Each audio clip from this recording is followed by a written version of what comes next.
power is plugged in. She recording. It's hair. Hey! That wasn't me.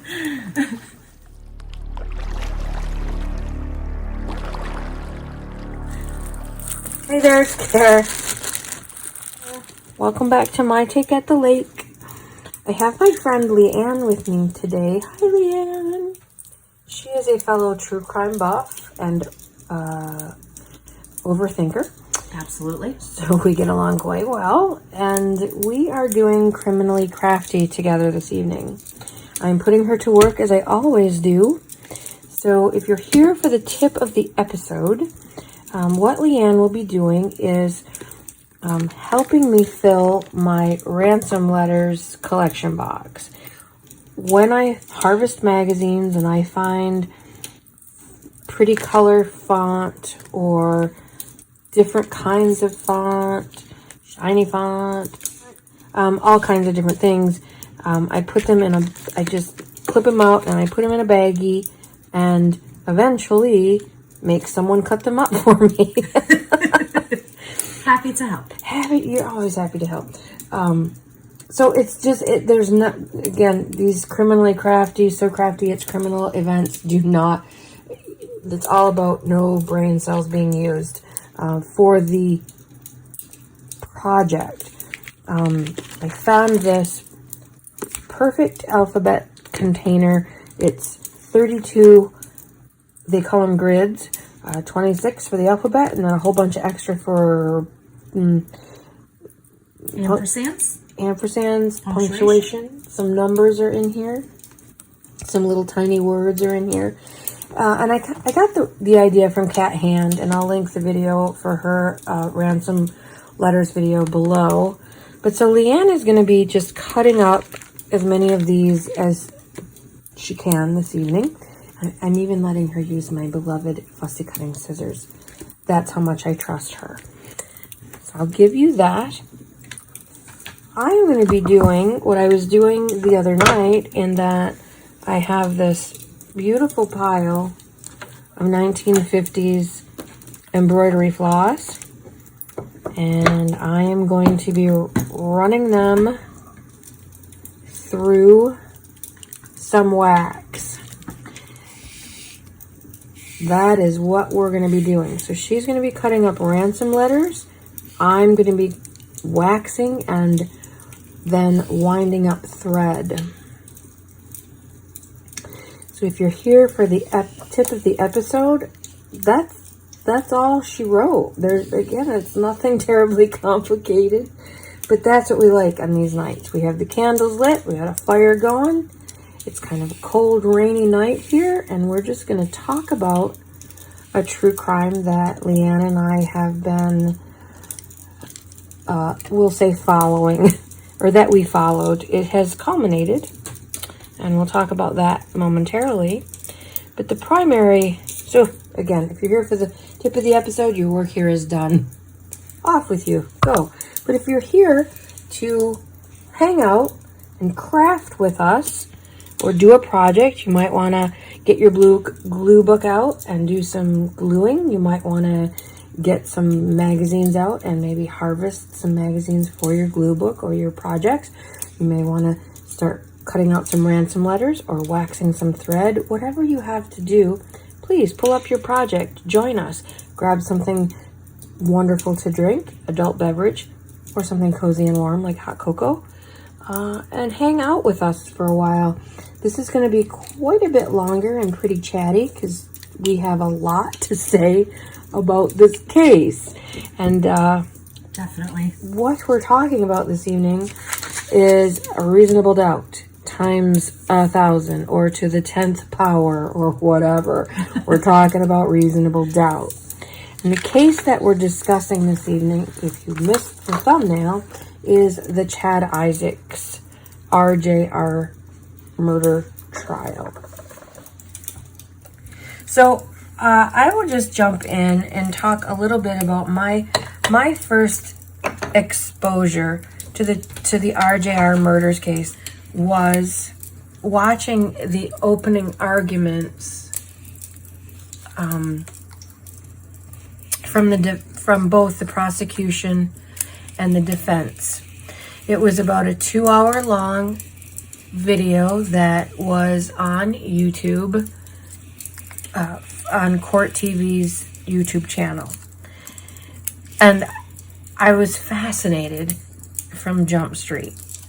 The prosecutor spent about 15 minutes just giving sort of a small overview of what they planned to present and what their case was about. And the defense spent the next hour and 45 minutes talking about the holes in the prosecution's case, essentially, right? Yes. Like that. He just totally, in his opening statement, blew the prosecution's case out of the water, as far as I was concerned. Well, then I was hooked after watching that.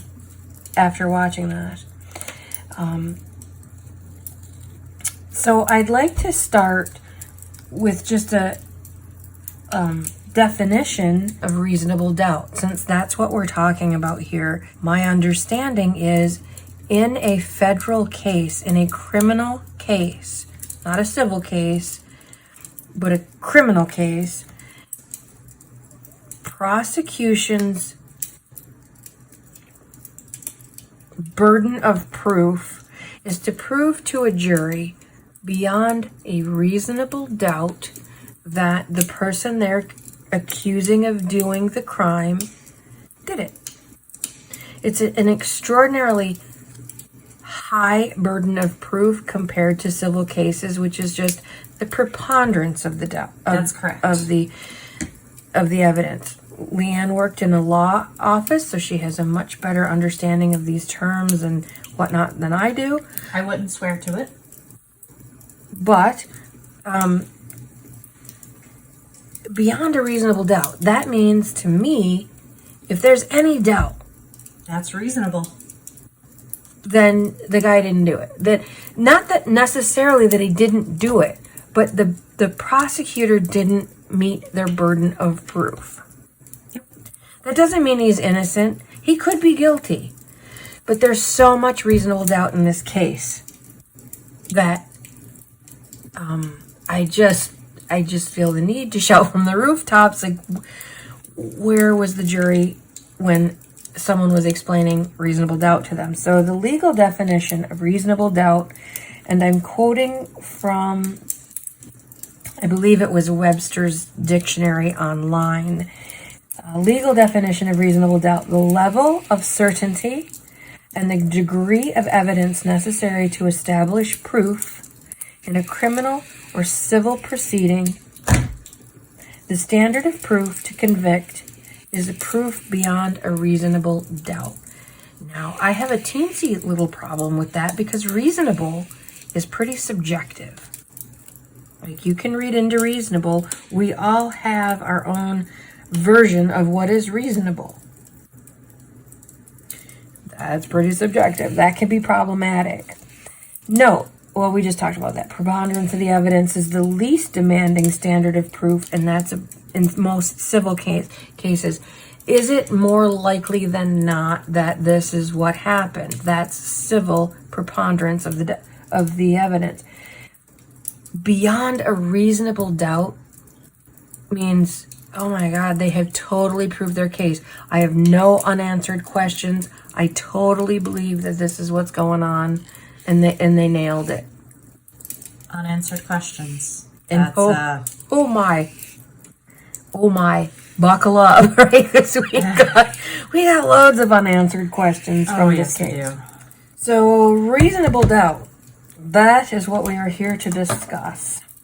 So let me introduce you to the defendant in this case. Who is Chad Isaak? Here's a picture of him. He graduated Riverdale High School and then enlisted in the Navy in 1992. He became a licensed nurse, served as a medic / hospital corpsman, 3rd class. While he was in the military, earned a Good Conduct Medal, and National Defense Service Medal.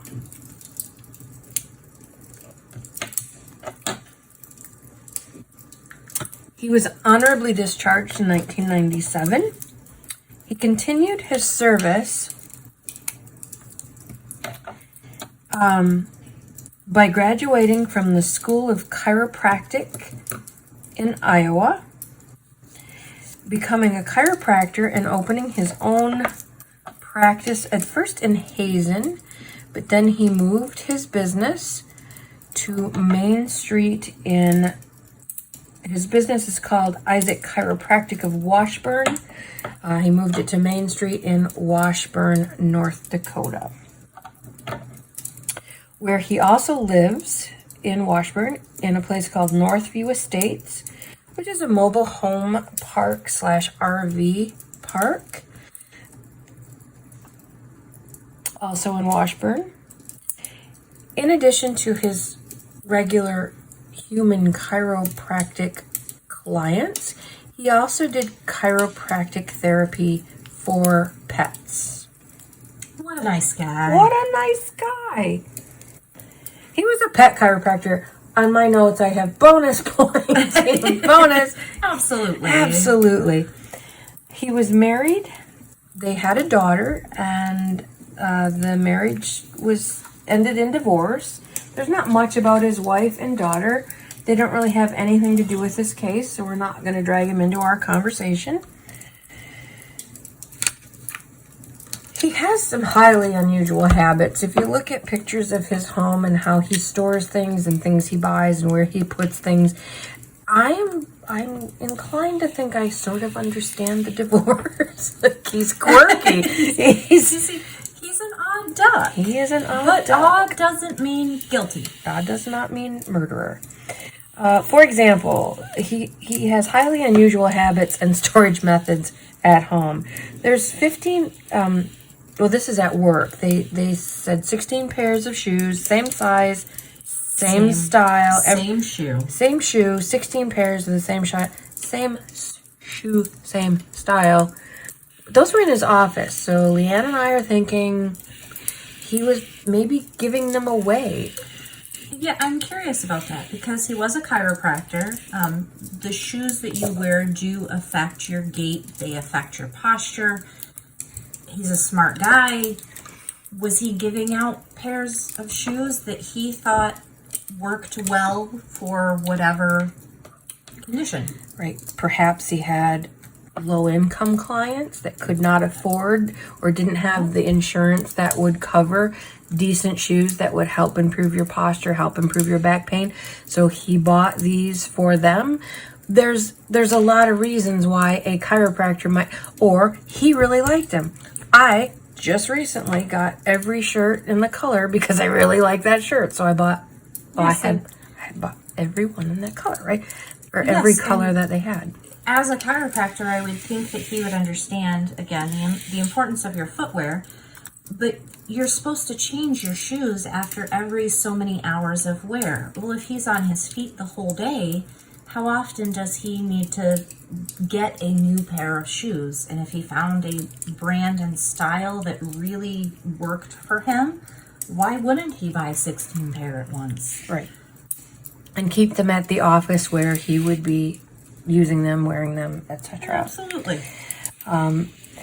So, in addition to the 16 pairs of shoes and an overflowing tote at the office, at home he had an unused microwave, and it's not clear where that microwave was stored. Was it on the counter in the kitchen? Was it in another room? It's just, there's not really any clear. But in that unused, unplugged microwave, he stored his ammunition for all his guns. Yes. You know, like, what a goofball. Who puts ammo in a micro? And the detectives were quick to say it wasn't plugged in. It's not like you could ever mistake it and it's like blow the place up. It's just that he stores stuff in weird places. I think that would be an improvised explosive device. That would be something really goofy. But if you look at the pictures of his house from the search that was conducted, they had several search warrants, and they did a search of his home, and they took several pictures. if you look beyond what the police want you to see, like if you look at the whole picture, not just look at these bullets or look at this knife, if you look at the whole picture, there is weird stuff everywhere. Yes, I do not understand his storage methods, but to him, maybe it makes perfect sense. Not a clean freak. Not that it's filthy. It didn't look like a hoarder house, but there's this weird stuff everywhere. Surprisingly clean, just not organized in a manner that I would consider organized. Right. But guys organize stuff differently. Oh, this is true. So back to who is Chad Isaak. He's a dog lover, which is awesome. Absolutely. That again is bonus points for the guy. He had his own Labrador Retriever. Big old galoot of a dog, just a hoop-a-doo, kind of big old galoot of a dog. He has no criminal history. No criminal history. According to RJR, where the murder takes place, and the four murder victims were all employees and or the owner of RJR. RJR Management and Maintenance Company was the management facility that managed and maintained the properties where Isaak lived in this mobile home park. They didn't own the mobile home park. They just collected the rent, took the complaints, plowed the snow, mowed the lawn, fixed the plumbing, maintenance, whatever. Problems, whatever they were. So that was the connection between RJR and Chad Isaak. According to RJR, the company that managed and maintained the mobile home park where Isaak lived, he always paid his rent, always early, and he was a model tenant. Not only did RJR say that, but his previous landlord. The previous owner of the mobile home park. Which would have been his previous landlord, because it had gotten sold. Yes, that's correct. Okay. We'll come back to that in just a second when we talk more about RJR and how Isaak met them. RJR never, or the previous owner, never had any complaints about Isaak or by Isaak. He was a quiet, mind your own business kind of tenant. There wasn't any. It wasn't like he was complaining all the time, or people were complaining about him. Or his big galoot of or a dog. His big galoot of a dog that he had all along. He lives, by what I can gather about Washburn. We live in up north Michigan, and it's very up northy, very woodsy.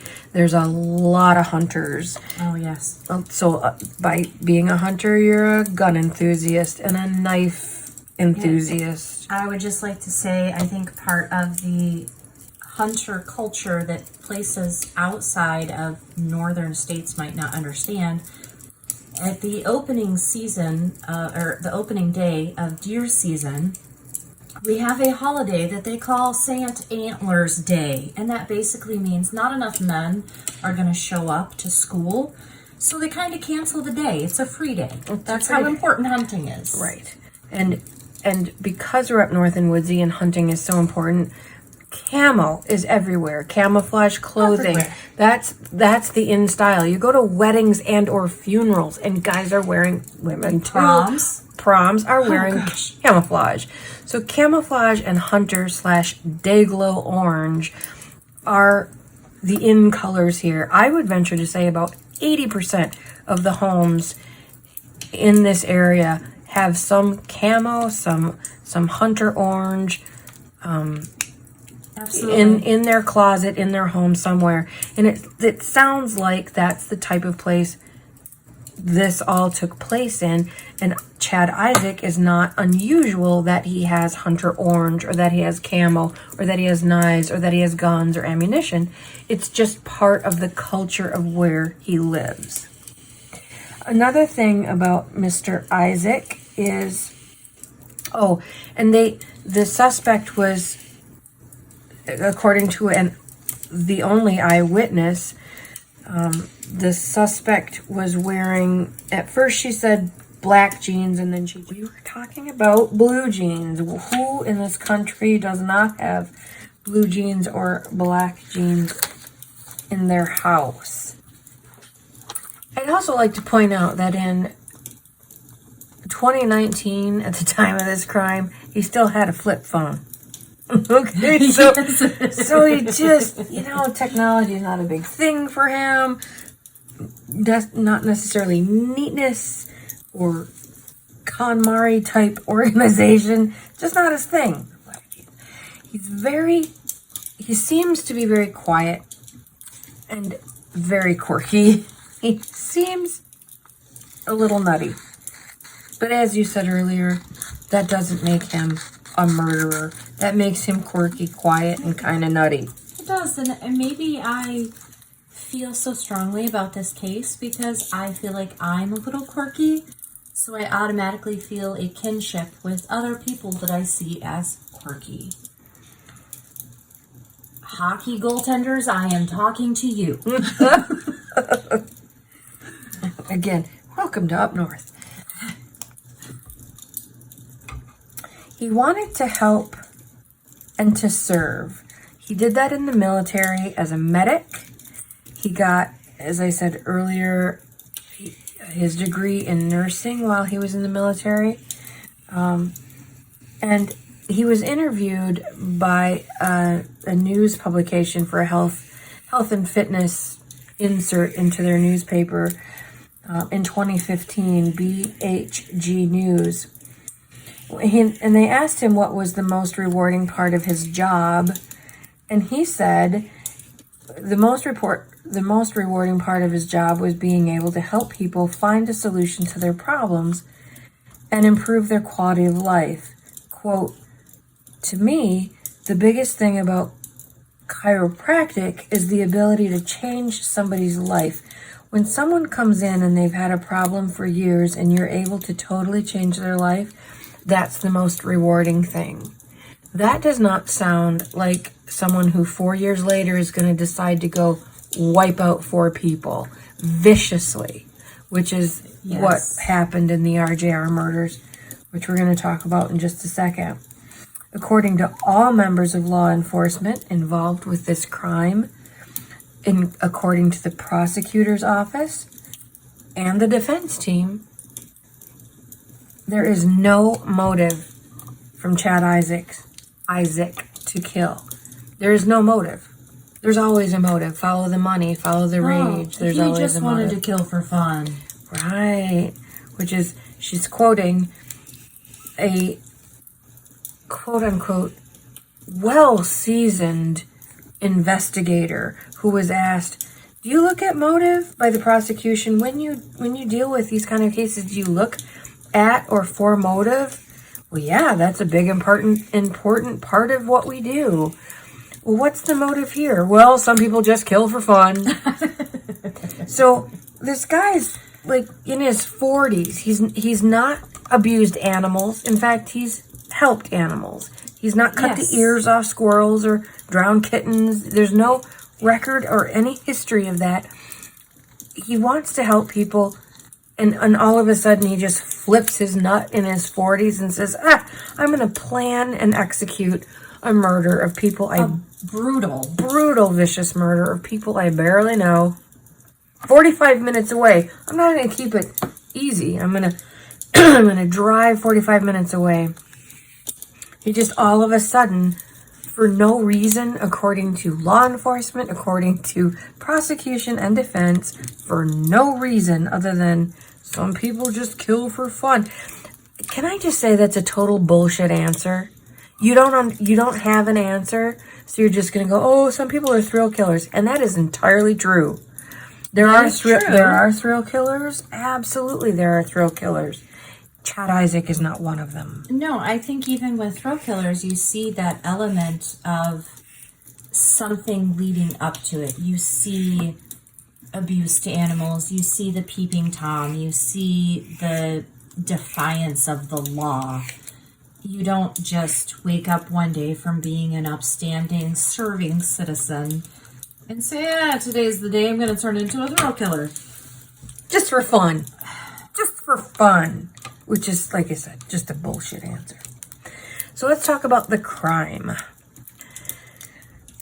As we mentioned, it was vicious. And I think rage kill and overkill are not hyperbole in this case.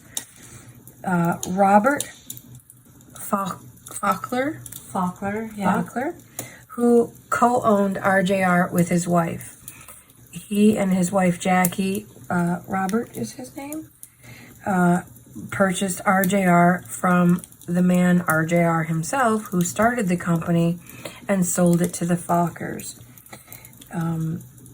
So he and his wife were co-owners of this business. Robert Faulkner was murdered. His wife Jackie was not. Now that seems strange to me right off the bat, but let's carry on. Go ahead and describe the murders and I'll catch up with that later. Okay.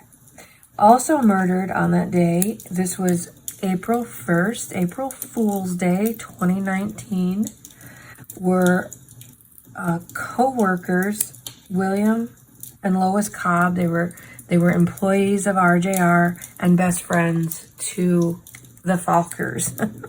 I cannot help but think of the movie The Faulkners. I'm so sorry. This is not necessarily a humorous conversation, but the Faulkners.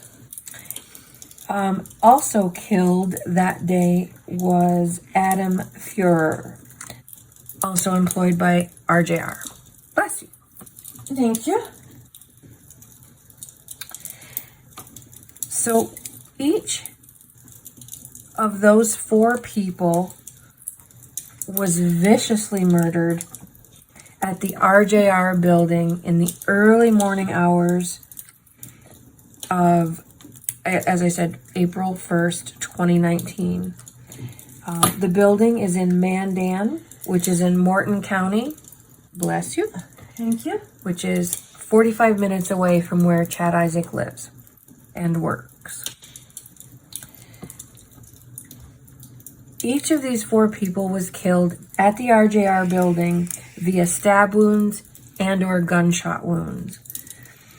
As I said earlier, this is a classic case of overkill. So between the 4 victims that were killed at this RJR management place in Mandan, there was between 12 and 14 gunshots and at least 100 stab wounds. Did I get that all correct? I believe so, yep. And depending on which news broadcast you watch, or which new video clip you watch, or which timeline you look up, in the span of less than 15 minutes. Now, see, I have questions about that, and I'm very curious why these questions did not come up during the trial. But at one point, the video expert says that the DVR that was recording the security tape was approximately 5 minutes off from live time.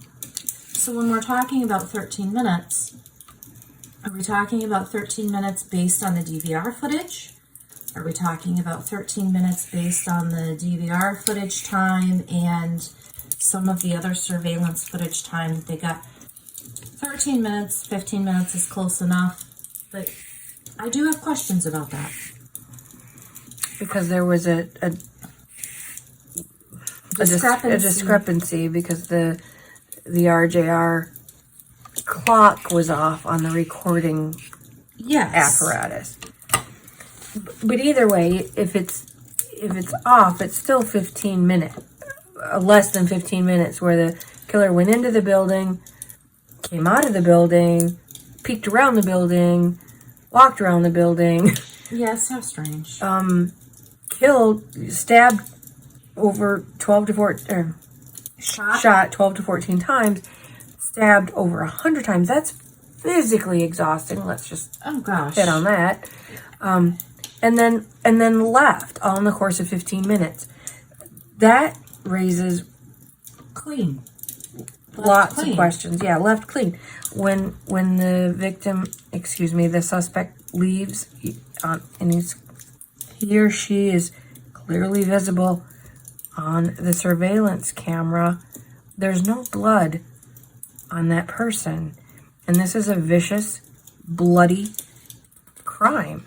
And that person leaves with no blood on them. That's bizarre. How do you explain that?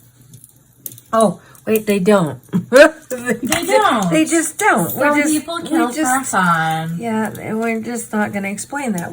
It's never... We should clarify, because I don't think we did this. First of all, I have to say, we started recording this last night, ended up with some technical difficulty. So we may repeat some things. We may skip some things because we thought we did it, because we did it yesterday. But we did not watch this court case from start to finish via Court TV. That's right. I was not introduced to the case until much after you were, because I had come over for a visit. I don't live in the same town anymore. I had come over for a visit, and you said, hey, did you hear about this court case? And you introduced me to it. And then you would send me updates as they appeared or as you saw them. But neither one of us were watching every single person testify on the stand through Court TV. Right. So what we were watching was various news clips and what Court TV put up on their YouTube channel. That's correct. So these things may have been addressed, but they're big enough that I think if they were addressed, they'd have been on the news. If they were addressed, Court TV would have put it on their YouTube feed. So maybe they were, and maybe we're completely off base. But a lot of the things that we discussed and that we had started scratching our heads about didn't seem to be brought up anywhere. Not in the news, not in the coverage, not in the trial. And I don't consider myself a smart person, but for me to come up with questions that are this huge to me, it seems like someone else should have had those same questions. We'll get into the nitty-gritty details of all this, but for example, Chad Isaak owns a dog, a big old doo-doo Labrador Retriever. And as LeAnn has pointed out, trace evidence goes both ways. Anyone who's ever known anyone who's owned a dog knows that there's dog hair everywhere. So we know if he owns a dog, there's dog hair in his car, there's dog hair on his clothes, there's dog hair in his office, there's dog hair throughout his home. There's dog hair probably in his food. Probably. There would be dog hair at the scene of this crime. Correct. Nobody brings any of that up. Is it there? We don't know. I don't know. It was never discussed. Anybody who knows it, anybody who's ever had a dog, you go home, even if you don't own a dog. My parents don't own a dog, but they have dog hair at their house because they come here where I have 4 dogs. I don't own a dog, and I go home with dog hair. I take it home with me. You take my dog's hair. So, trace evidence goes both ways. Was there dog hair at the scene of this crime? For me, that's a make or break. If there was no dog hair at this scene of this crime, Chad Isaak didn't do it. Chad Isaak didn't do it. So that's a big question, and it's never raised. It's never discussed. It's not as if a black lab is a low shed, hypoallergenic dog. Black labs shed everywhere. Like, man, they've got that fuzzy undercoat that keeps them warm through the winter and protects them in the water when they're retrieving ducks and stuff. Yes. That undercoat gets everywhere, as does the black hair of their regular coat. I say this as a person who's had a black lab. They are messy creatures. And so when we say that a dog, it's not that the dog is stupid. The dog is probably very smart. It's just that's the That's how black labs come off. They just bound around and they have fun, and it doesn't really matter. Yeah, they're not the most serious of dogs. That's for sure. They're beautiful and smart and wonderful, and oh goodness, they are. And I believe they are even now trained for bomb detection in places where they need a friendlier dog, like airports. Right? Right. Yeah, absolutely. So, just a quick overview of the murders. And I find it extremely strange because we think these vicious, horrible murders, I think scary midnight, stranger in the dark, go home and lock your doors at night kind of a thing. This happened in the early morning hours as people were coming to work, 6:30 a.m. at RJR Management. Yes. So as RJR employees started arriving for work on, again, April 1st of 2019, the first man arrived and found the owner of the building of RJR, Mr. Falker, face down on the floor of the garage area. Now, because they maintain these buildings and also take bills and complaints and those kind of things, they have a fairly new building for RJR. Part of it is office and part of it is garage, like maintenance garage for several trucks. And they had several white work trucks with the RJR emblem emblazoned across it. And so one of the first employees comes to work and he finds the boss face down on the floor, and he assumes that it's a heart attack, and he calls 911 requesting medical assistance. I think my boss had a heart attack, or something to that effect. The 911 dispatcher says, hey, you should, if you think you can save him, we should try CPR. So the employee goes to the boss, flips him over to start doing CPR, finds that there's a lot of blood, and it appears that this is obviously more than a heart attack. Where's all the blood coming from if he had a heart attack? So pretty quickly it turns from medical emergency to possibly crime scene, because but I don't think they discussed that, where's all the because when the paramedic showed up at 7:28, he is still expecting a cardiac arrest. And he even says in his testimony that he grabbed the things that he thought that they would need from the truck: a cardiac monitor, their emergency bag, a defibrillator, and that's what they went into the building with. That's what they were expecting.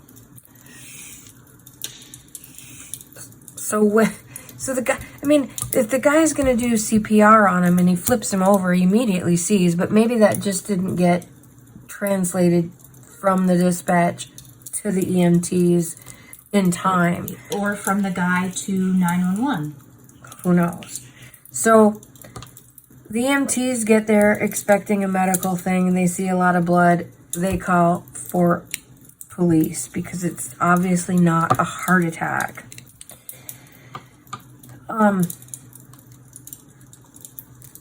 Now, I believe from the paramedic's testimony, the first officer arrived within minutes of them, and because they were still at that time performing CPR and life-saving measures on Robert Faulkner on the ground, they had the officer also begin CPR.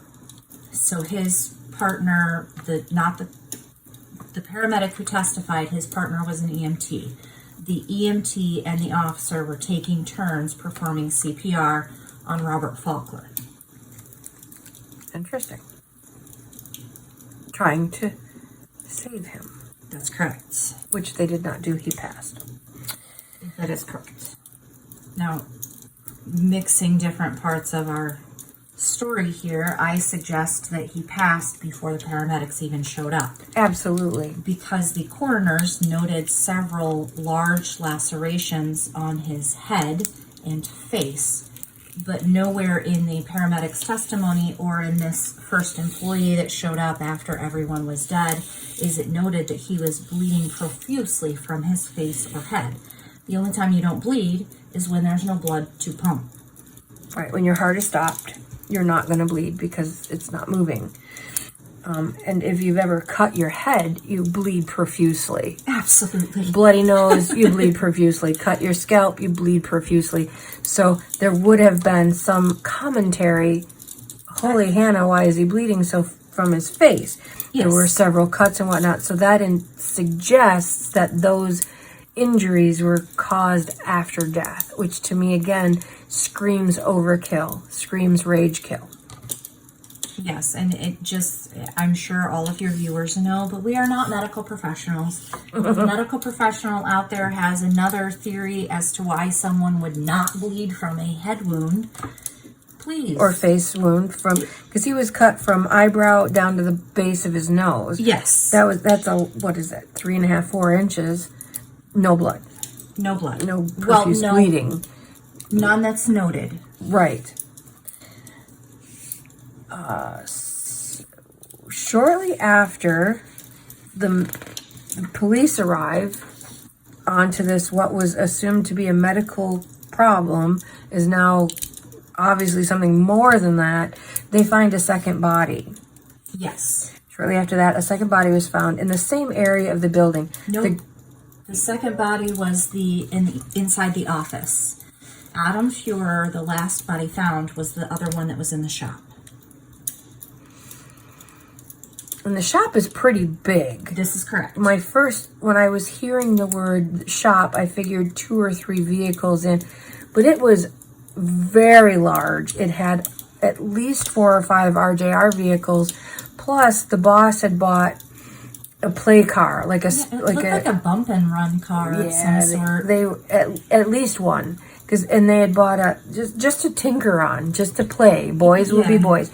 So not only did they have space for all the RJR vehicles, but they also had these toy vehicles that they were playing on, and then room beyond that. Yes, it was a big space. So it doesn't surprise me that they didn't see the second body in the garage right away, because the place is pretty big. And all of this, I'm going to link as many videos as I can below where we got our information and what we watched. But all of this can be found on YouTube or on the internet. You can go look for yourself and see how big this was, and you can see the suspect walking around. It's eerie and creepy, weird. So other bodies were found. Eventually all 4 were found, and clearly this is a major homicide. This little tiny town, well, not Washburn, where he lives, a tiny town. There's like 1,300 people. It's not very big at all. Yep. Where these murders took place is 45 minutes away, a wee bit bigger. 22,000, I believe. But still small townish, in that immediately law enforcement went, we need help. And they called in the CBI? No. Criminal Investigation Bureau, CIB? No. Bureau of Criminal Investigations. BCI. We'll get there. Sorry. That's all right. It's late. We're tired.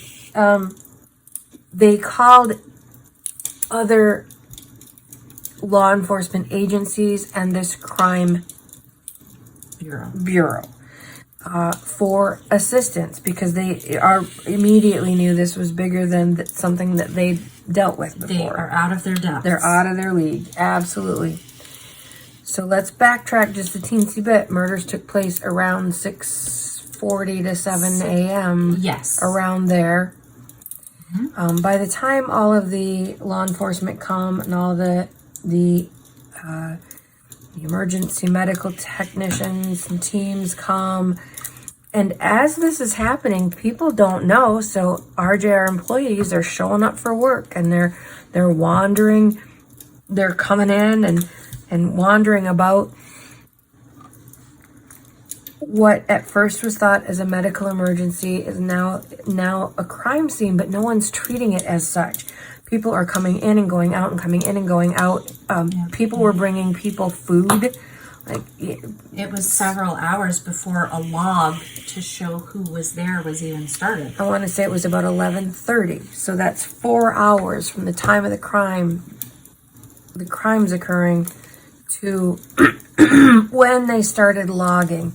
Who's coming in, who's going out, what is your name, what is your affiliate, and keeping people out of it. 4 hours of cross-contamination and unknown, and not like anyone tried to destroy evidence, but just by nature of them being there, effed up the crime scene. Leaving their own trace evidence. Right, to make things even more complicated and hard to decipher.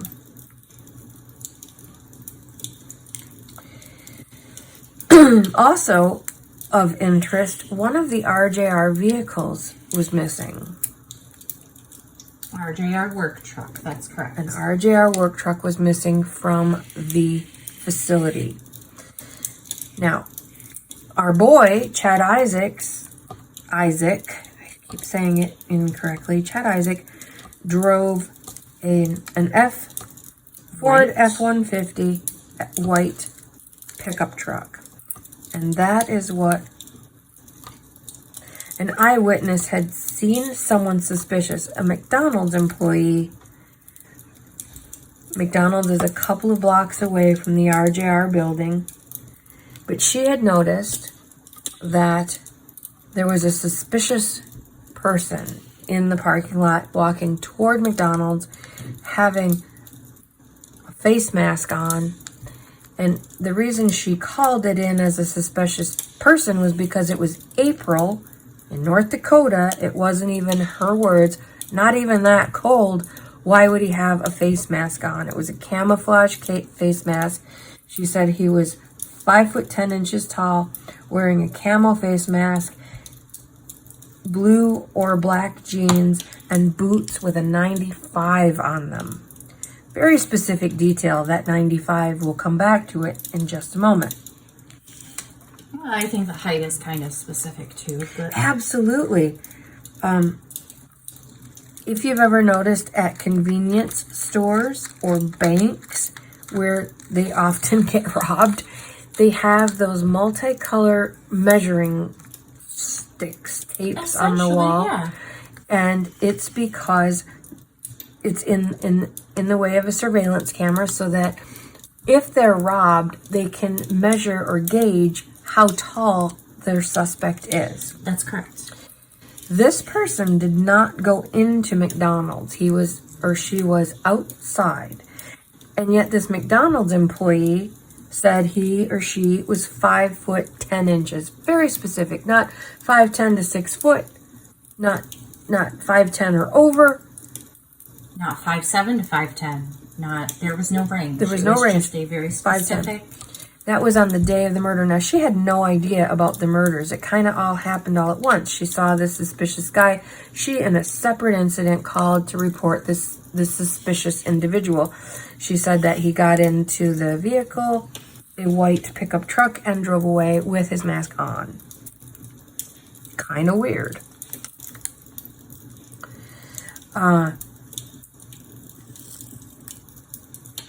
That RJR stolen work truck was found just a few yards away. Next door in a sign shop parking lot right next door to the RJR building. Now, why would you steal a vehicle and drive it 100 feet? And it makes no sense. Why? Well, there's a lot about this case that doesn't make sense. Exactly, that is true. That is true. I'm going to steal some of those back and wind some of these up. Because I'm bored with this part right now.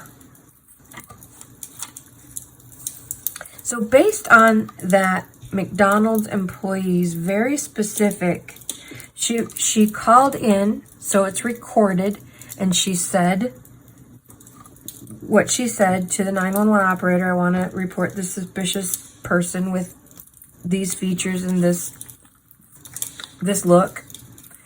But then after the fact, the next day, the cops put 2 and 2 together and wanted to interview her and asked her the next day. And she kept the 5'10". She's a pretty girl. She kept the 5'10". She kept the boots with the number 95 on them. The only thing she changed was she said that instead of blue jeans, it might have been black jeans or vice versa. She changed it from blue to black or black to blue. That was the only change. It was still 5'10", still boots with 95 on them, still camouflage face mask. Weirdo. Based on that employee's specific details, a bolo was issued. Be on the lookout for a 5'10" man wearing a camo ski mask in a white F-150 Ford pickup truck with rust on the wheel wells. Yes. They put out the original bolo, and then they put out a secondary one. And really they didn't change much, but they wanted to assure people that they really felt that this was targeted for RJR, that it wasn't just some random thing, that people didn't have to worry like there's some random crazy killer out there. This was targeted. And so this is within the first 24 hours and they're saying it's targeted, which to me indicates a motive. Yeah. Just saying. Just saying. So McLean County, which is the county that Chad Isaak lives in. I believe it is a little north and west of Mandan, where the crimes were. Yes, but now I can't remember what county. The other county. I have it here in my notes. Moulton or something. Morton? Morton. Yeah. Morton County? Whatever. It's here somewhere. Morton sounds right. Different county. Morton County, different county. It's north and west of this place. And Mandan is about 45 minutes south and east of Washburn. So McLean County is Washburn. That's where Washburn is. That's where Isaak, our defendant, lives and has his business. 45 minutes away from the crime scene. A McLean County Sheriff's Department named Justin Cromer, when he heard the first bolo, he said he thought about, well, what kind of white Ford pickup trucks are in our jurisdiction? And his chiropractor, Chad Isaak, came to mind. But he didn't call on it. He didn't take any action at that time. But when the second bolo came out, Chad Isaac's vehicle came to mind again. His chiropractor and his parents also used Chad Isaak as a chiropractor. Yes. Which is bizarre. I don't know what kind of car my dentist drives. I don't know what kind of car my doctor drives. If that kind of car came up, I would not immediately think of my doctor or my dentist. I would think of criminals. I wouldn't think. It's just so bizarre to me that his first thought was, well, my chiropractor drives a white truck. Right. I think I'll call him in. Instead of as a county sheriff thinking about, the people in his county that are problem children that he visits regularly that have white Ford pickup trucks. Because there are lots and lots of white Ford pickup trucks, and the range was at 95 to 2000. It was a 5-year range, I believe, that the bolo went out. It wasn't just a 1990 something. It was a range, and there's thousands of those particular trucks, that particular model, in that range of year, in that state. Hundreds in the counties. Yeah, there would have to be. And yet his first thought was his chiropractor. Now, so that makes me question, does he have a beef with his chiropractor? Does he have... Yeah, I'm still curious if he or his parents owe Chad Isaak money, or owed. Chad Isaak Right. money. I suppose if that- he's in jail, he can't collect debts. Yeah, that debt's probably been cleared. But I've seen the officer. I've seen him testify. He's very young. I just don't see him as being malicious like that. No. You know, I think he's just green. Like, oh, there's a white truck. Let's call that one in. Oh, there's a white truck. Let's just Kinda like that lab. yeah. Overzealous, over eager to please, Yes. let me help. I'll help. I know a guy with a white truck. I can do that. I can find that truck. In So my county, 45 minutes away. Right. So he called it in, and almost immediately, it seems, law enforcement was like, yeah, we got a guy. Okay, cool. Let's zoom in on this guy, Chad Isaak. And holy Hannah, did they do that. Within 3 days, they had search warrants to search his home, his office, his computer, his Facebook, and his bank accounts. I think everything but up his arse. Well, no, I think that search warrant was included in there too. Yeah, body cavity search. Absolutely. Holy Hannah. Within 3 days, they decided Chad Isaak was their man, and they were looking for all these search warrants, which were granted. They were searching his house, etc., etc.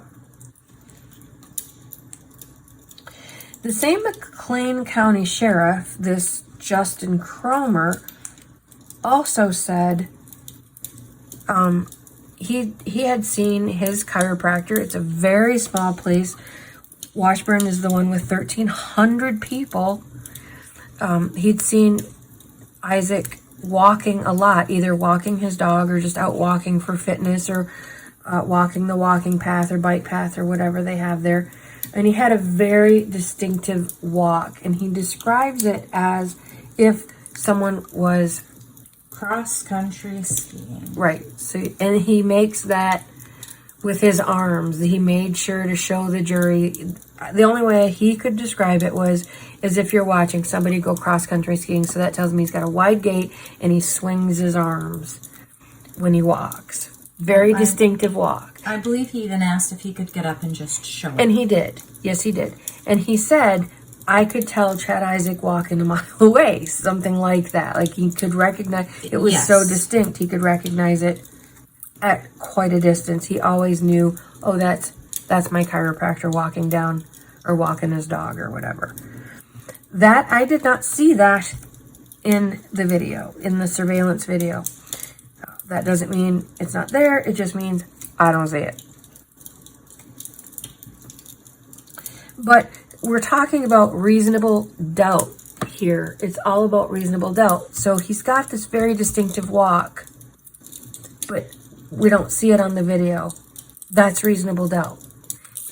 Is he hiding his walk? All the video clips that we saw, and again, granted, we were watching on what Court TV posts on YouTube. We weren't watching the live 24-hour coverage of the case. So maybe we missed something. I did not see a super distinctive walk in the 5 minutes of video footage that we got to see.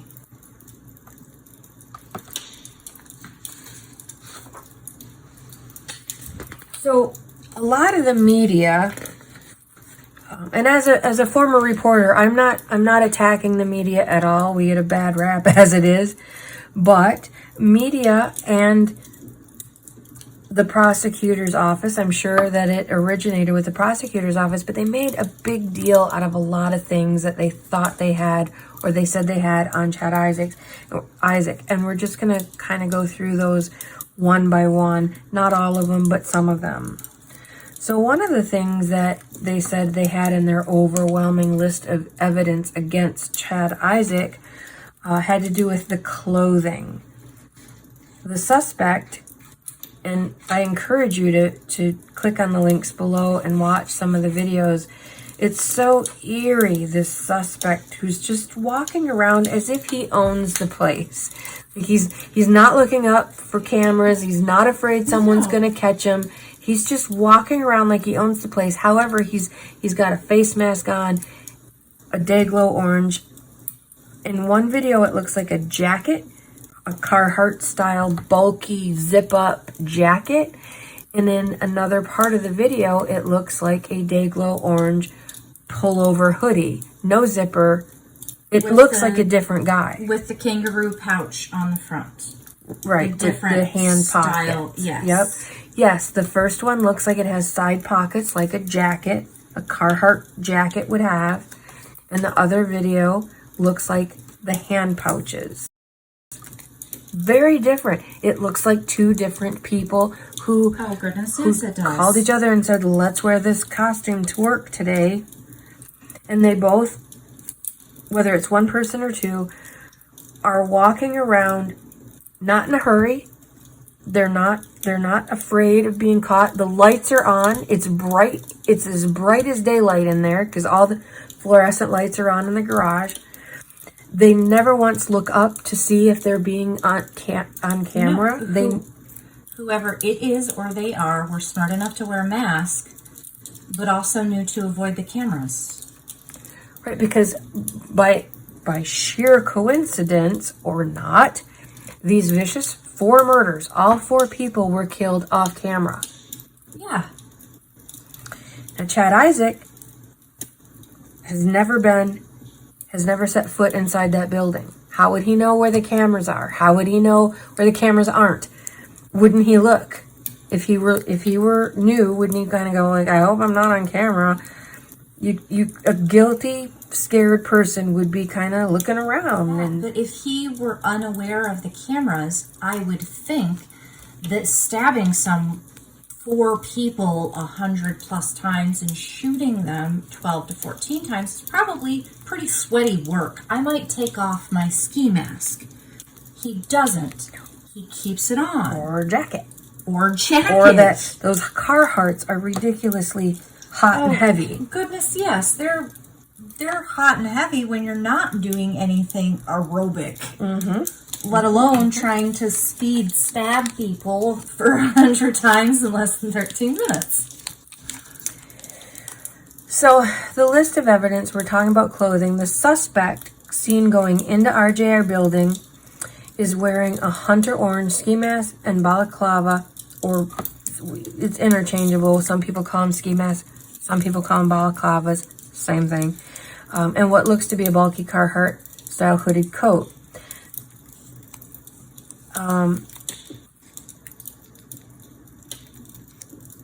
They find a Dayglow orange item of clothing in Chad Isaak's dryer. Now again, if it's anything like where we live, everyone and their brother has hunter orange something or other, and or camo something or other. It's part of where we live. Yep, and for anybody out there who's not a hunter or not familiar, when we say hunter orange, we are talking about that day glow seen from space orange. It's so bright. But it's a safety thing. It has to be bright. But what they found in Isaac's dryer looks like a lightweight fleece versus a heavyweight Carhartt jacket. And I think I'm skipping ahead a little bit, but I'm going to go ahead and do it because we're talking about clothes. They also said the suspect, because somewhere along in those little 15 minutes that he or she had, or they had, they changed clothes because at first they have the Dayglow orange and black pants, but later is seen with a black jacket, dark jacket. So somewhere along the line they had time to change their clothes? Question mark? Really?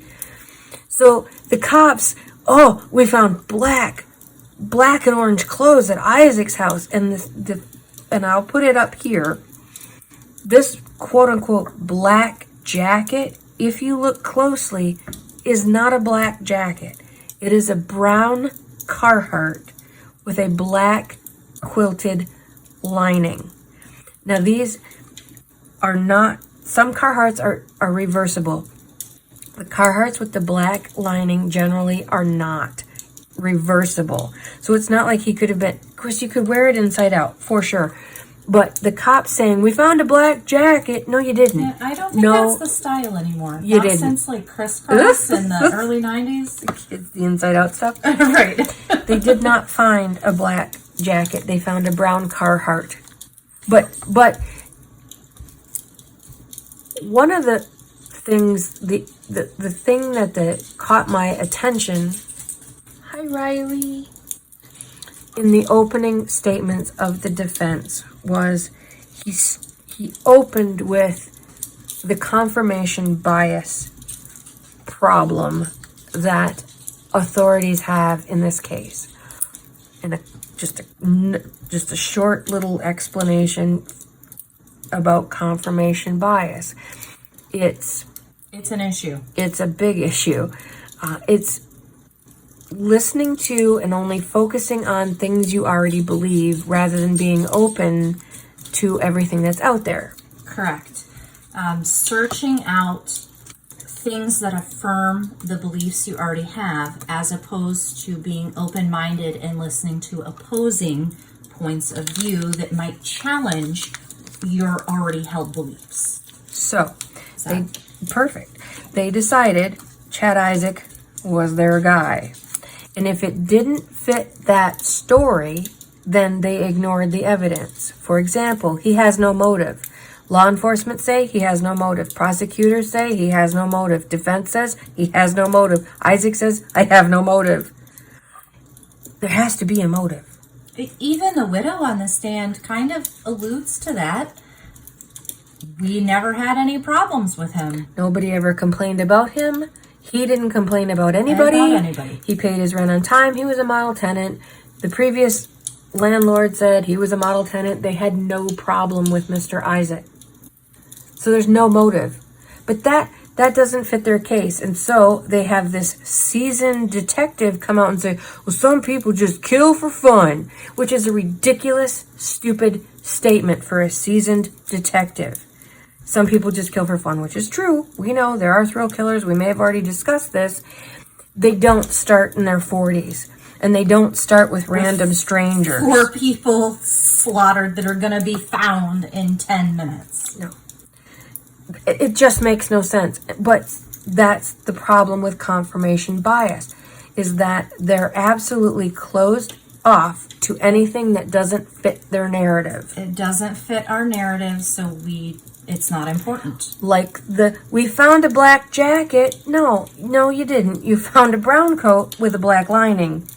That's like saying she drives a gray SUV when the car itself is black. The interior is gray. Totally different things. Totally different things. Like shoving the fat foot of an ugly stepsister into a beautiful glass slipper.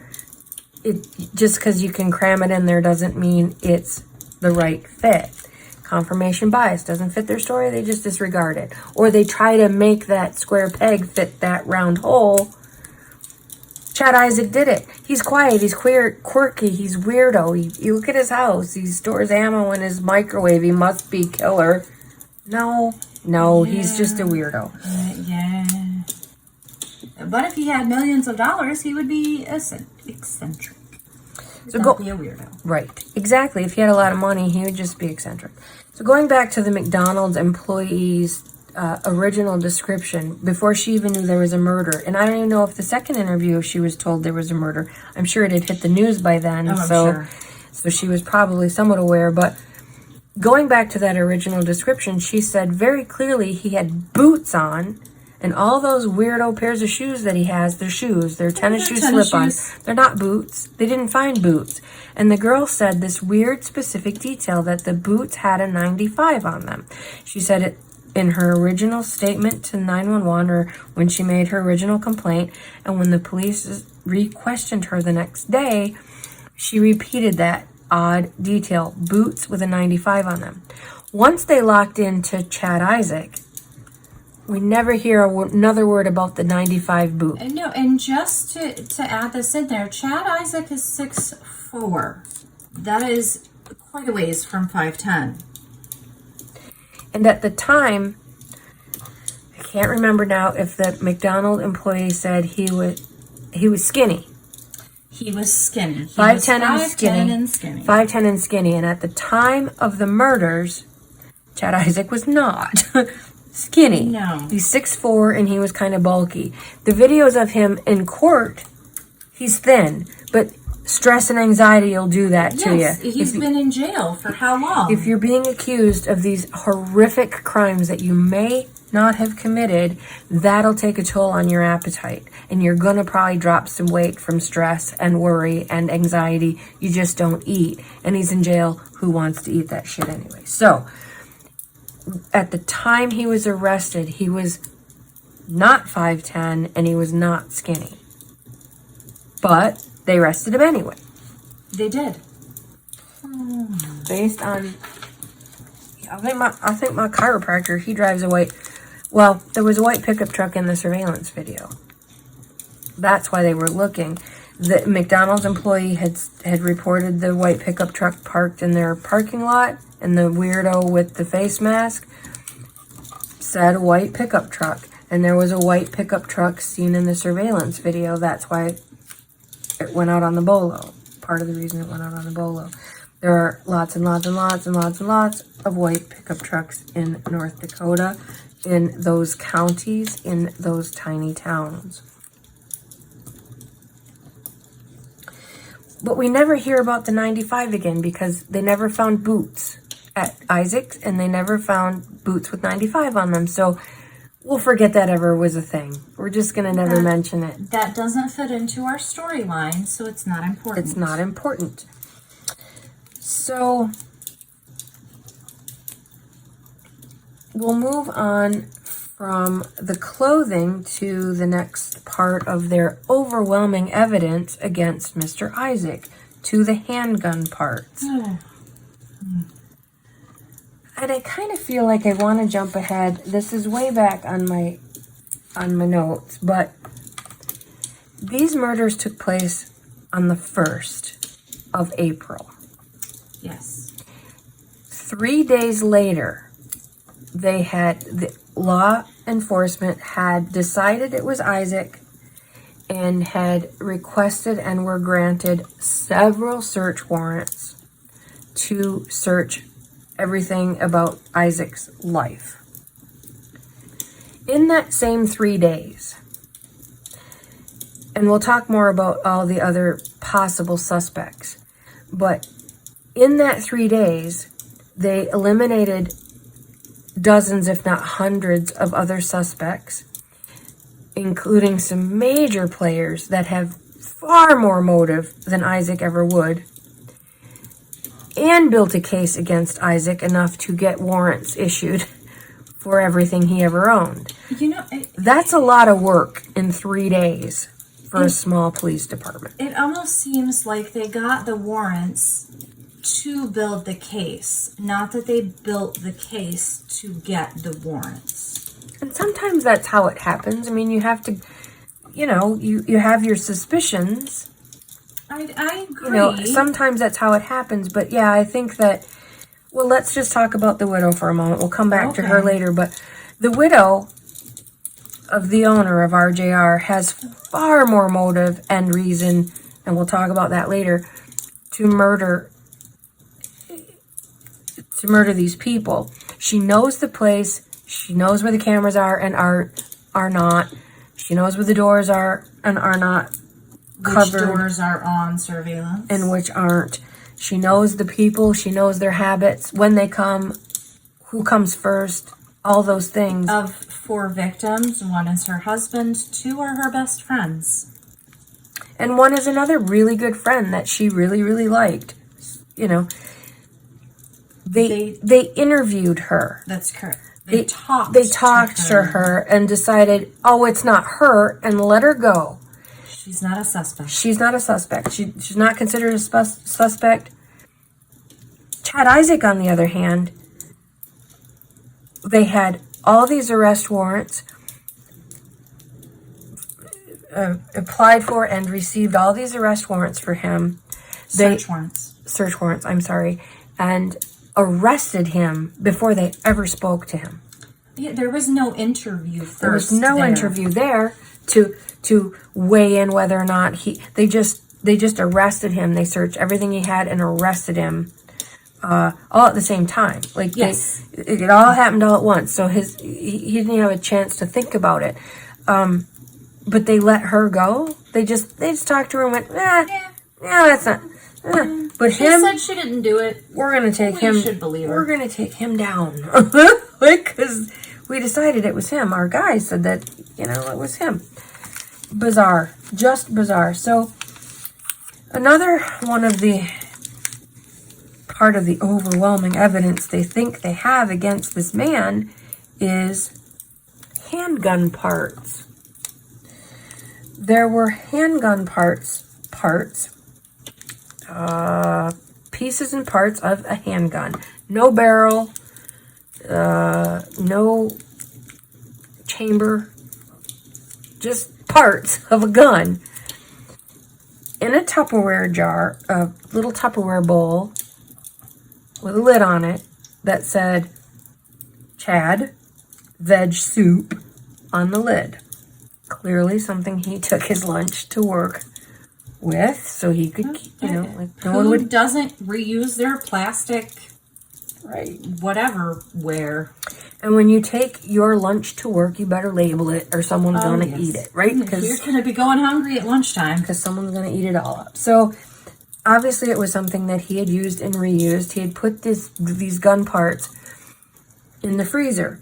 Now, the media and the prosecution made a huge deal of this, that he had hid them in the back of his freezer. If you look at the evidence photo, the cop is holding the bowl. Tipping it toward the camera. They're tipping it toward the camera. It's not in the back, and the freezer is not empty. It's not like they had to dig it out.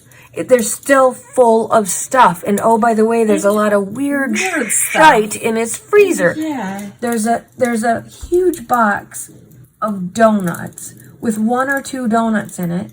Yeah. There's a copy paper box lid in the freezer next to the pecan pie in what is either a Transformer toy or a vintage ice cube tray. It's hard to tell. And a whole bunch of bags, like Walmart bags and other bags. But the point is, this bowl is not in the back of the freezer, because they're making it sound like he's trying to hide something.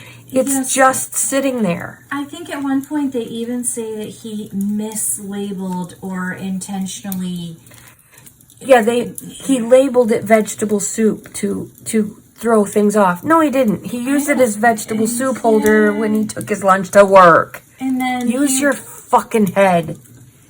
Hello, hashtag. Question, I don't know that much about guns. Is it odd to put gun parts in a freezer? Well, is that something that happens? We Googled it. We asked Dr. Google, because why would you put a gun in a freezer? Because these are really weird things. I'll grant you. They're strange things.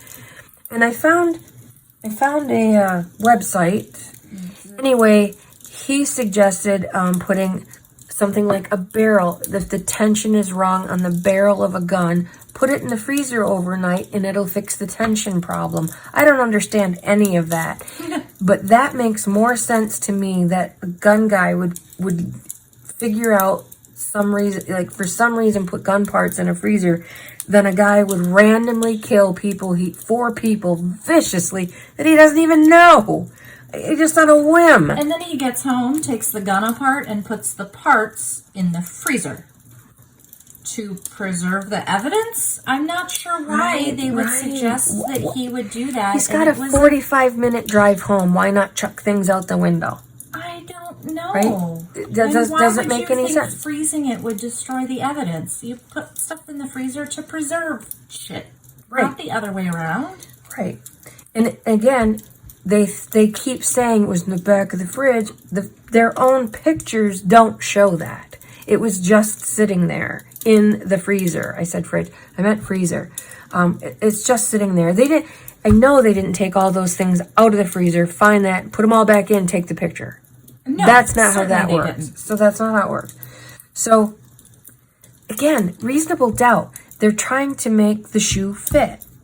They're trying to shove that glass slipper on that ugly stepsister's foot, and it's not working. Yes, they're presenting the facts, but they are presenting them in a way that is misleading. Skewed. Very skewed to buttress what they're trying to prove versus what really happened. And that's the problem with confirmation bias in law enforcement. And this is not new. This happens a lot these days in law enforcement and in proving these cases. Instead of getting to the bottom of what really happened, they decide somebody's guilty and make the evidence fit that somehow. And if the evidence doesn't fit it, well, we'll just disregard it. For example, remember the staircase? It was on Netflix called The Staircase, that writer. Yes.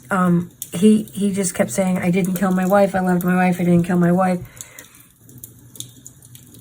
After the fact, or at the 11th hour when it was too late to get any information into the trial about it, the next door neighbor, who was also a lawyer to that author, suggested perhaps a barred owl had gotten in, and that's what caused his wife's injuries on the stairs. And it made so much sense. And then after the fact, when the trial was all over and everything was over, the defense attorney was going around and speaking at colleges to legal students, law students. And he said something about there were all these tiny little feathers in her hair. And we couldn't explain them. So we just disregarded them, right? They were in the autopsy, but it was never brought up in the trial. It wasn't important. It didn't support their case. It didn't fit the case. No one could explain it, so we just ignored it. That's the problem. Because that guy suffered decades of going through trial after trial after trial. His whole family did, perhaps needlessly. Here, you can do these. I'll start waxing again. So, they also found used shell casings in a sock hanging in his closet. This Chad, he needs some organizational help. KonMari, where are you when Mr. Isaak needs you? Again, so he has 2 socks hanging over the hanger part of a closet where the hangers should go. He has 2 socks. He has a few hangers, weird stuff hanging on the hangers, weird stuff crammed up in the top. So it's not like a normal closet that has shirts hanging and sweaters hanging and then some socks tucked in the back hiding some bullet casings. These are socks. They opened the closet door. There they were. There they were. Again, we have pictures. They're right there. And inside one of those socks was 9 shell casings. Now, the prosecution and the media said there were 9 shell casings found at Isaak's home, hidden in a closet in a sock, which, out of context, is bizarro. Even in context, it's bizarro. It is. But out of context, if you don't look at this guy's home and how he organizes everything, it sounds really weird. But in the context of his bizarro organization, weirdo home, it makes perfect sense. Why wouldn't he have shell casings in a sock hanging in the closet?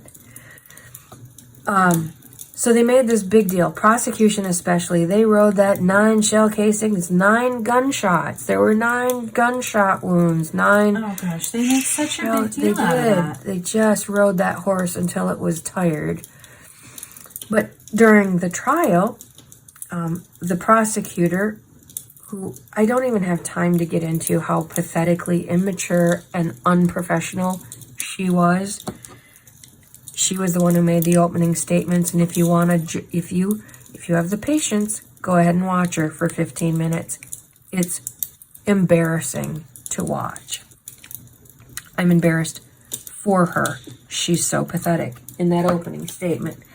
Anyway, she asks one of the lead detectives, why is the number 9 casing so important to this case? And she talks like a Valley Girl / Claire's manager person. Yeah. Why is 9 so important to this case? And he says very confidently and assuredly, well, because there were 9 gunshots. Well, later in the later in the trial, when the coroner is being cross-examined by the defense asks the coroner, who, by the way, is the person who actually saw the bodies, right? He's the one who actually examined the bodies. And counted how many wounds. He said, and I quote, at least 12 to 14, but it was too hard to tell because there were so many stab wounds. So we can't count how many gunshots there were. There were at least 12 to 14. Not 9. Not 9. Not 9. Reasonable doubt. Reasonable doubt. Reasonable doubt. Hello? Maybe that happened on the day the jurors were sleeping. Could be. Yeah, juries fell asleep. On at least one occasion, 2 jurors fell asleep during this trial. A man's life is in the balance here, people. And you can't be bothered to have an extra cup of coffee or pay attention to what's being said, what's being presented in front of you. Are you kidding me? Oh, this is why we're doing this. This is so frustrating.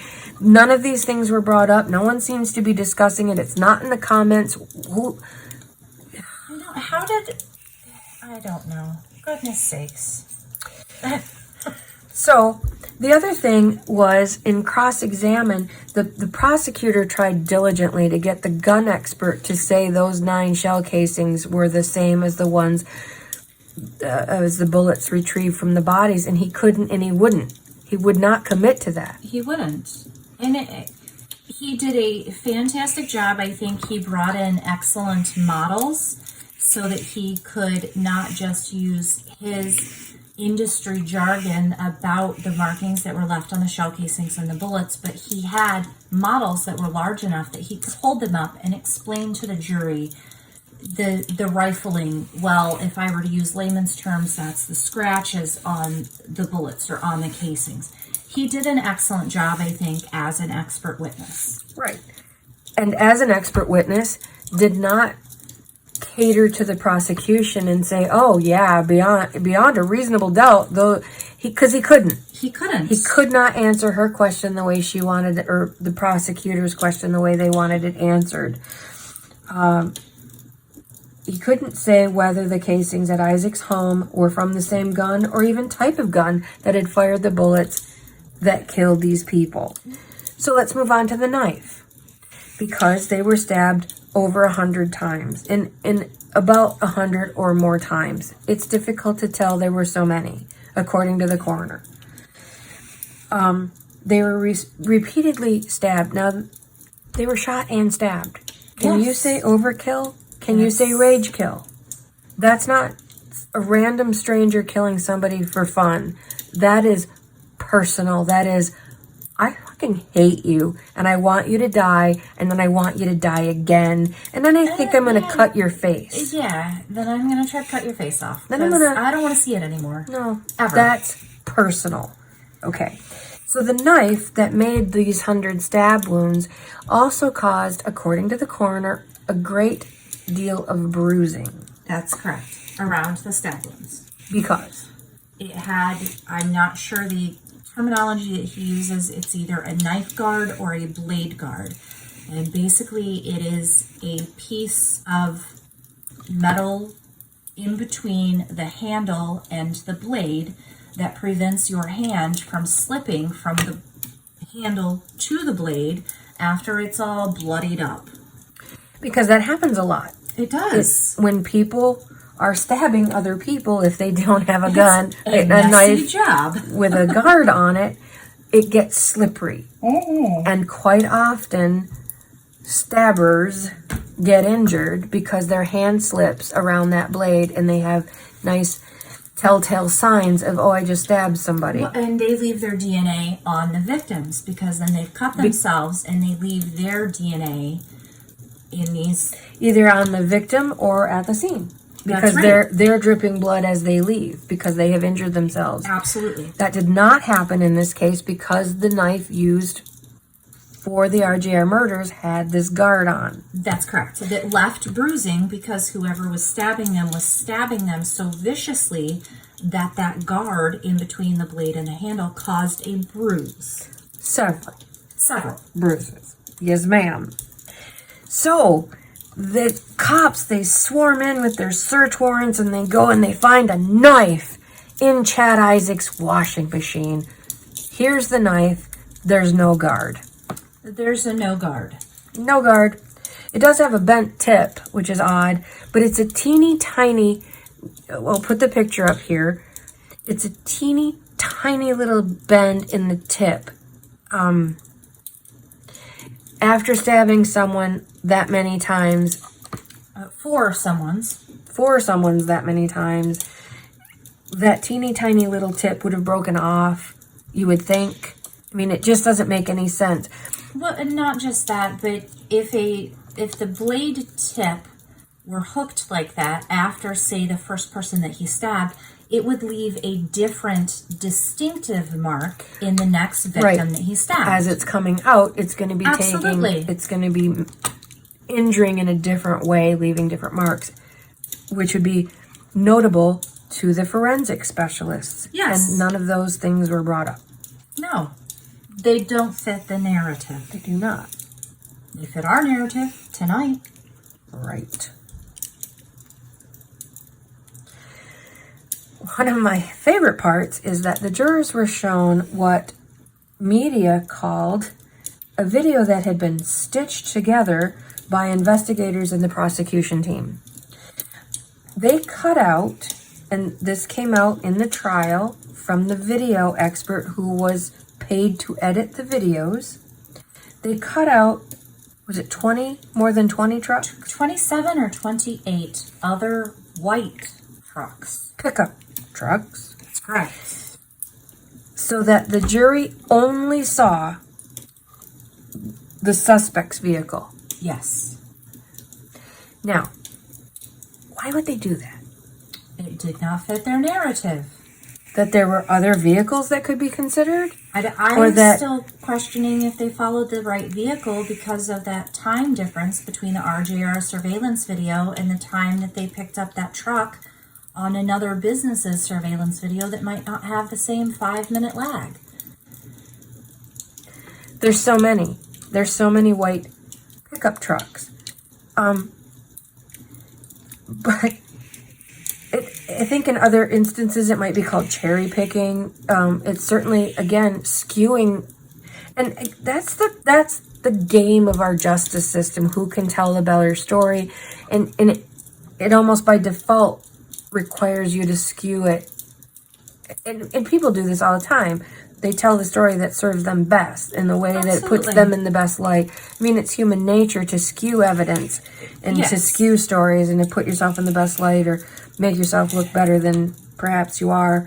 We expect our justice system to do better than an average human, though. Yeah, that's true. And how can a jury make an informed decision if they don't have all the information to do so? How can they make an informed decision? They didn't. They didn't. They couldn't because a lot of stuff was held back from them. But it appears that they didn't even try. Yes, I apologize in advance if I am ever on a jury. That bailiff is going to be tired of walking back and forth with my little handwritten notes from the jury room to the judge. Can we see this piece of evidence? Can they answer this question? Can we see this piece of evidence? Show me that video again. Yes, that poor bailiff, he's just going to walk his little legs off. Me too. I would be the one asking tons and tons of questions. Well, this doesn't make sense. If this doesn't make sense, then I have a reasonable doubt and I'm not going to convict. Absolutely. I think that's part of the problem is that jurors don't seem to understand that phrase. Because we're not even halfway done with our kvetching. Oh, no, here. we're not. And we didn't include all of the questions and points that we had. We narrowed it down to what we were presenting here there's so much reasonable doubt here, or at least questions that need to be answered here. Not just because you and I say so, but I don't think they're invalid questions. When it was all said and done in court, they think that the largest question that was left was, what's the motive? When we have all of these other questions. You were saying that we're just bystanders watching this after the fact, Monday morning quarterbacking, as it were, but professionals in that courtroom should have caught some things. For example, the wife perjures herself, and the defense jumped on her for it. He said, you said that if he ever cheated on you, you're going to kill him. He's reading from a transcript and that was written from a conversation she already had. And she denied it. And she did. And no, I never said that. And he's like, well, it says here you said that. This is a transcript of your testimony. It says here, well, that's not what I meant. And she tries to backpedal out of it. But there's also an officer who says he perjures himself a couple times in his testimony as well. But the defense called her on it, but nobody called him on it. Nobody even brought it up. Well, the defense attorney did. He wanted to show the video because the prosecution talks over him and the court reporter says, I'm sorry, I didn't hear you. It's impeachment. Let me be clear. Yeah. So we'll come to that and explain that fully here in just a minute. But you're talking about us being third-party bystanders. Why weren't these things caught or asked in the investigation before it even went to trial? Yeah, I don't really understand that either. To me, it's short-sighted and lazy detective work. I love cops. I love cops. I do as well. I am a huge fan of all law enforcement, canines especially. And I was going to say, especially canines. How could a canine officer get up there and impeach himself on the stand within a few minutes? Well, before any of that, why make your mind up in 3 days? I don't know. Why make your mind up in 3 days? And we have a whole list of possible other suspects. And again, they say that, all of those were, we conducted interviews. And an investigation. But to my perspective, they did not do an interview with Chad Isaak. We might have already talked about this. They never did. No, they just arrested him. They got the search warrants and they started building the case. There was not really an investigation. They decided it was him and they started building their case. Right. And they're saying with these other people, well, we conducted interviews. They talked to these people and they dismissed them as suspects. Where was the talk with Chad Isaak? Right. Where's all the evidence that you didn't go searching for all these other possible suspects? And I have to cry bullshit on that because there was a biker gang, members of a biker gang. There was a Sons mistress. of Silence. There was the ex or the wife, the mistress, the mistress's ex-husband. All of those people were interviewed and dismissed in 3 days while they built a case against Chad Isaak. That is not even to mention all of the tenants who had issues with the management company. There were approximately 50 cases pending in the court system between RJR and disgruntled tenants, evicted tenants, not to mention the ones that weren't in court who had been evicted for non-payment or whatever, who had been complainants or troubled troubled tenants. Absolutely. All of those people were interviewed, questioned, investigated, all in 3 days while they were building a case against Isaak. Chad. In 3 days. And we keep saying that they built a case against Chad within 3 days because the first search warrants for him were issued on April the 4th. Keep in mind, these people were killed on April the 1st.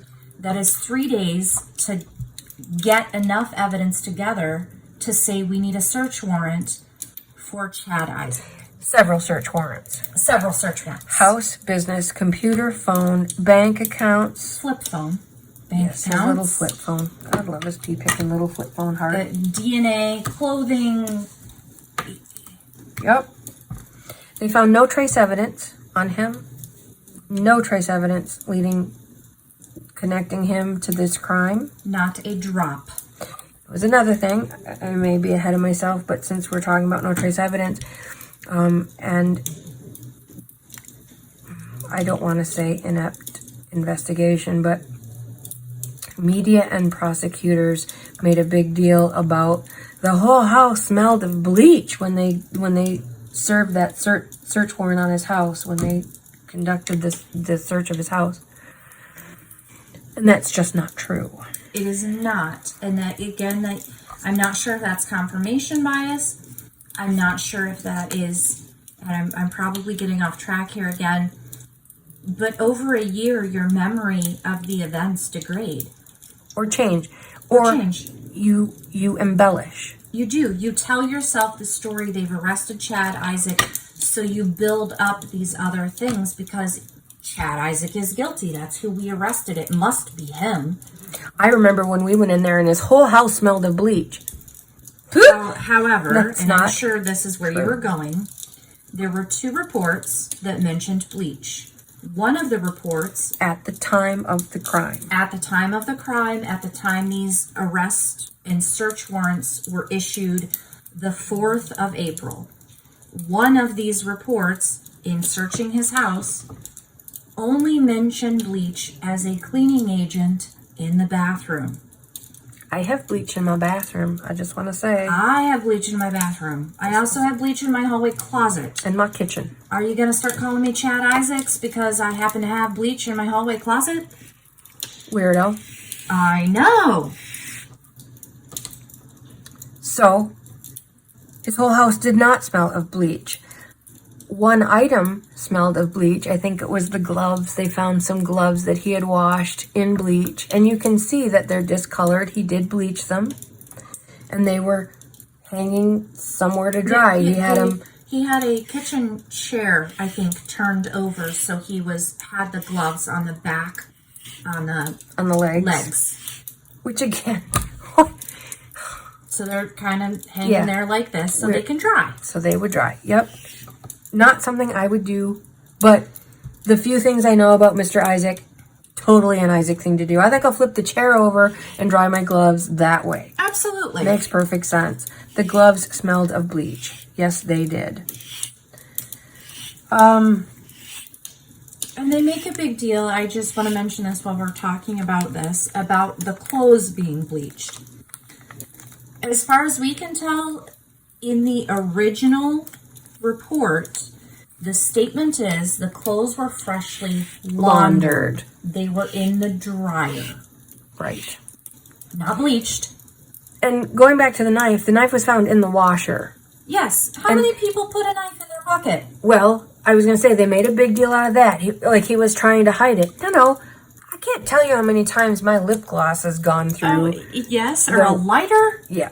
Found lighter. Not only did it go through the washer, but it didn't come out in the wash. It ended up in the dryer, which makes me very nervous. Like, oh my God, yes. like, how did that not blow up or whatever? My dryer. We've all done that. Maybe. And if he bleached the clothes, the day glow orange would be tie-dyed.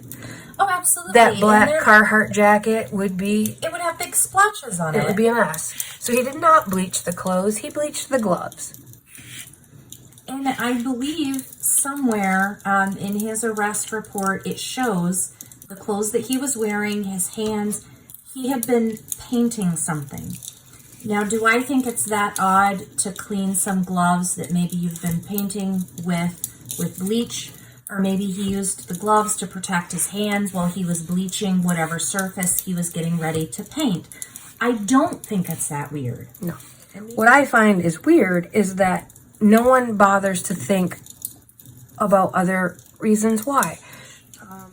It seems that they did collect surveillance footage showing this white truck at the McDonald's and then exiting town and leaving town and showing up at the bank outside of Washburn. But it It also seems that when they had one of the detectives on the stand and they were asking, and did you collect video footage from this business? And did you collect video footage from this business? And did you check the surveillance videos for here? And each time the answer was no, nope, no, nope. And he was even asked about one of the state surveillance cameras. And I'm not sure if it was at a bridge or if it was at a stoplight. And he was asked, well, did you get that surveillance footage? Well, we requested it, but we never actually got it. So either there was no follow-up.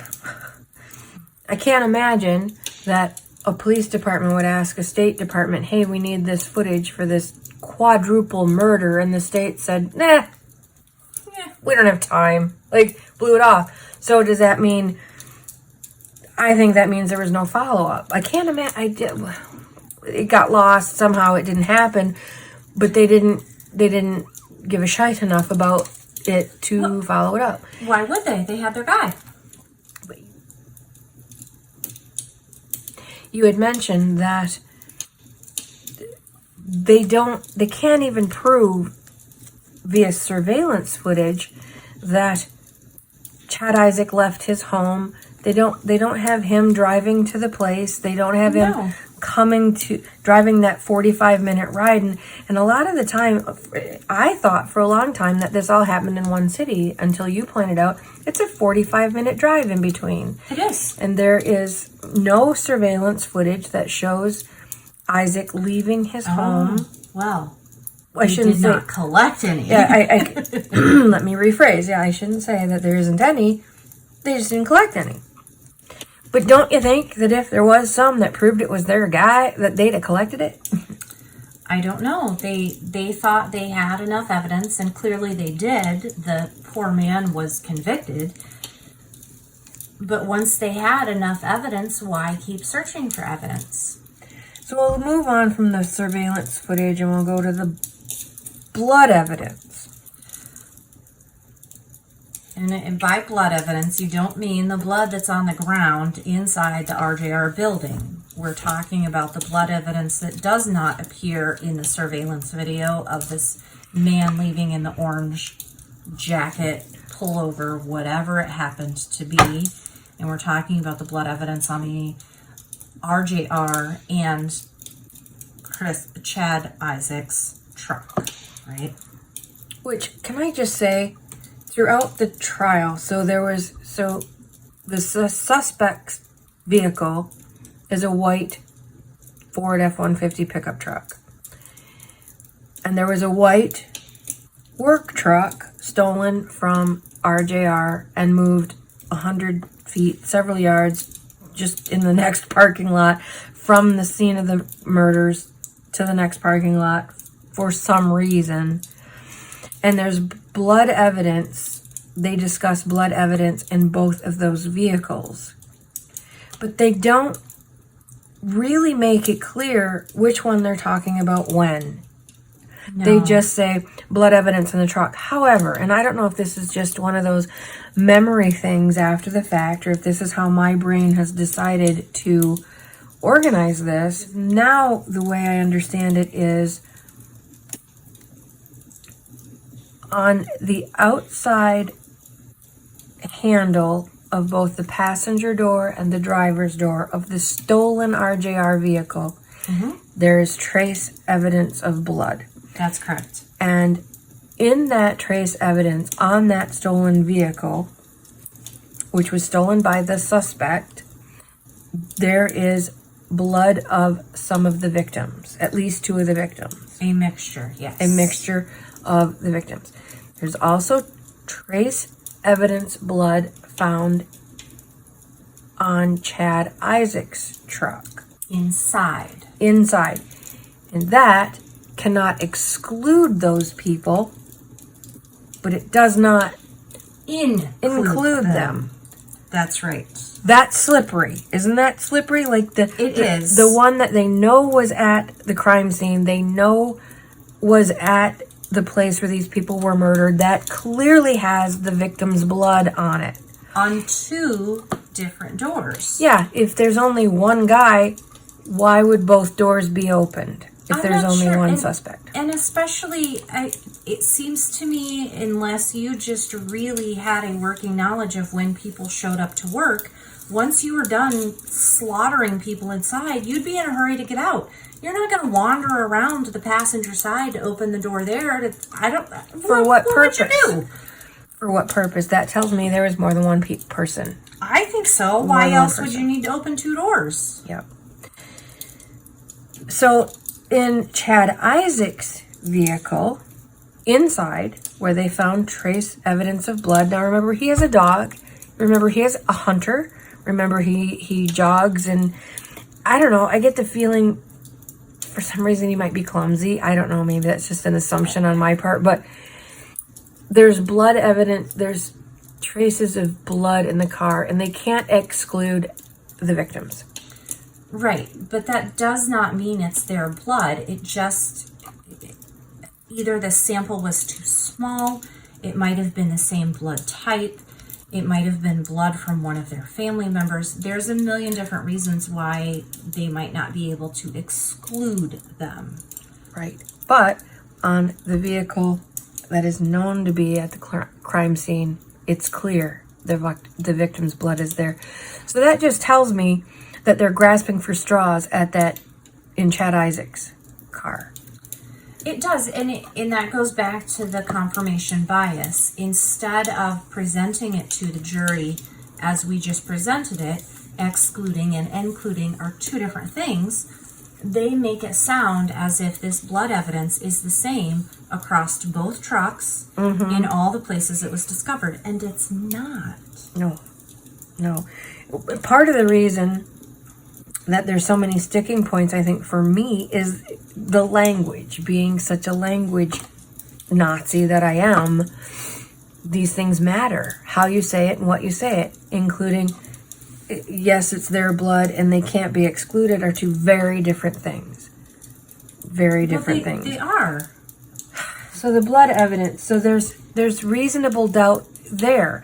It's clear on the stolen vehicle that was at the place, but not so clear in their suspect's vehicle. That is reasonable doubt. If they can't prove it's the victim's blood, then there's a reasonable doubt. It could be his dog's blood. It could be his own blood. It could be blood from a deer he slayed. All they know is it's blood, and they can't exclude anyone. As a nurse, before he was a chiropractor, I would say the blood source could have been more than that. He could have stopped to help anybody that was on the side of the road, any animal that was on the side of the road, and ended up with blood inside of the cab of his truck. That's true. Because he's the kind of guy that would stop and help you or he seems to be. I don't know him. She doesn't know him. We don't know him. His history does not say that he's going to go out and slaughter 4 people for fun. And even if somebody does decide to slaughter 4 people for fun, wouldn't you do it closer to home? And why would you make it so vicious and so angry and so personal? I'm going to cut your face. Like, why would you do that? Not just that, but he is a college-educated, higher-level education person. If I were going to go kill 4 people, I don't have as much education as him, but I'm certainly not going to leave as much circumstantial evidence laying around as they found. Right. I would make sure there was no connection. I'm not going to continue to carry around an RJR business card in my pocket after I just killed 4 people there. Right. Good point. So